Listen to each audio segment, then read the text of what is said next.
Doctor Asrar साहब कभी कभी कुरान शरीफ का वो मफहूम बयान करते हैं, तो अपनी तकरीर में उन्होंने मिर्ज़ा बेदिल और असातिज़ा का शेर पढ़ा।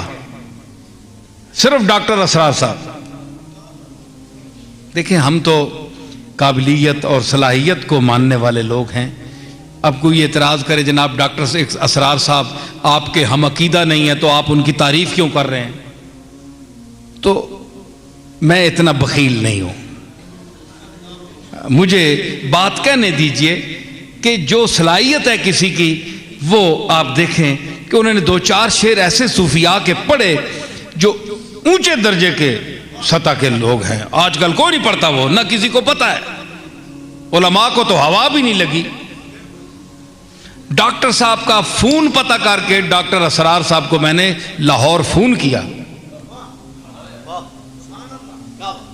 मेरी डॉक्टर साहब से बात हुई, मैंने कहा मैं आपका तर्जुमा भी सुनता हूं, तो बहरहाल आपने जो सूफिया के बार शेर पढ़े हैं फारसी के, तो मुझे हैरत है कि आपका इतना मुताला है और आपका इतना ज़हन है कि आप जो मैं समझता था कि ये शेर मेरे बगैर और कोई नहीं पढ़ सकता, तो आपने ये मेरा मुगालता ख़त्म कर दिया कि आप भी वो शेर पढ़ रहे हैं।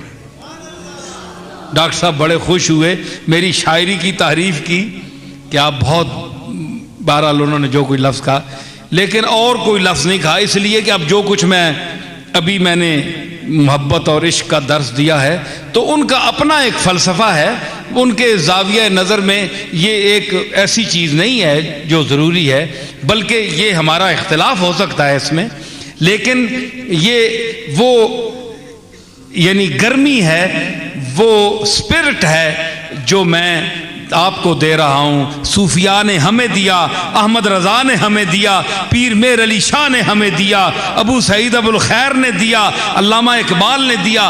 वो है गर्मीए इश्क़े मुस्तफ़ा। तो जब तक ये न दी जाए तो शायद डॉक्टर साहब को इस पर शायद कोई इख्तिलाफ हो, कोई और बातें हैं उसमें इख्तिलाफ हो, तो उन्होंने और कोई किसी चीज़ की तारीफ़ नहीं की। बहरहाल ये भी उनकी मेहरबानी है, वो मुझसे बड़े हैं, उम्र में बुज़ुर्ग हैं।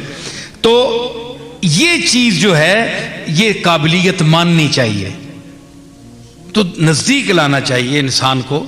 तो जितने असबाब आप पैदा करेंगे आप मोहताज होते जाएंगे, जितने असबाब कम हैं मोहताजी कम।